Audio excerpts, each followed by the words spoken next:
Thank you, Mr. Speaker, and I thank the Minister for advance sight of her statement.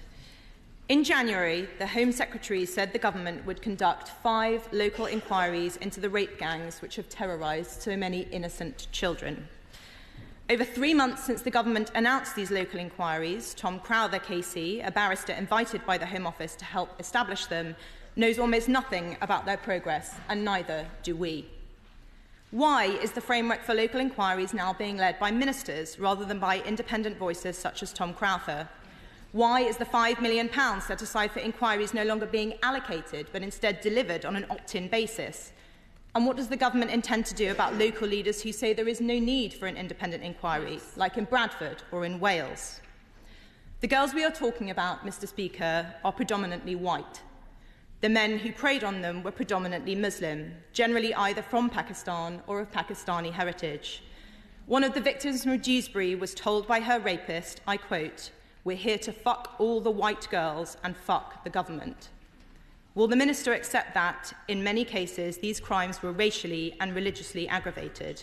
How, without a national inquiry, can we understand what part these factors played?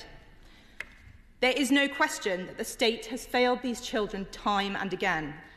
Take the case of Anna from Bradford. Vulnerable and in residential care, at the age of 14, she made repeated reports of rape and abuse to social workers who were responsible for her. But just the following year, aged 15, she married her abuser in a traditional Islamic wedding ceremony. Far from stepping in to stop it, her social worker was aghast. The authorities then arranged for her to be fostered by her abuser's parents. The ringleader of the Rochdale rape gang, Shabir Ahmed, was employed as a welfare rights officer by Oldham Council. And yet not one person, not one, has been convicted for covering up these institutionalised rapes. So why have ministers refused to establish a dedicated unit in the National Crime Agency to investigate councillors and officials accused of collusion and corruption? And I am sorry to say that that unit, Mr. Speaker, must also investigate police officers. In one case, the father of an abuse victim in Rotherham was arrested by South Yorkshire Police when he attempted to rescue his daughter from her abusers. He was detained twice in one night, while on the very same evening, his daughter was repeatedly assaulted and abused by a gang of men. It is clear these criminals were unafraid of law enforcement. In Kirklees, Judge Marson said, "You were seen with your victim on at least 3 occasions by the police. None of that deterred you, and you continued to rape her." How, without a national inquiry, can we know how and why these monsters enjoyed effective immunity for so long, and how can we be sure it will not happen again?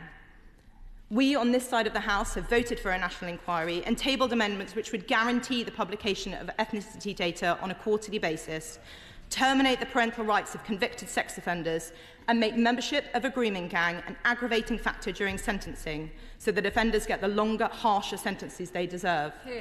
Will the Minister commit today to adopting these amendments to protect our children? Finally, I would like to read to the House one particular ordeal, just one example of what these children have suffered. I must warn colleagues, and especially those in the gallery, that this is extremely graphic, but we must not look away or sanitise this evil. Sentencing Mohammed Karar of Oxford to life in prison, Judge Peter Rook said, "You prepared your victim, a 13-year-old girl, for gang anal rape by using a pump to expand her anal passage. You subjected her to gang rape by 5 or 6 men. At one point, she had 4 men inside her. A red ball was placed in her mouth to keep her quiet. When she was 12, after raping her, she threatened you with your lock knife. Your reaction was to pick up a baseball bat with a silver metal handle, strike her on the head with it, and then insert it inside her vagina." This is not about me. It is not about the Minister or the Home Secretary or any of us in this chamber. It is about them.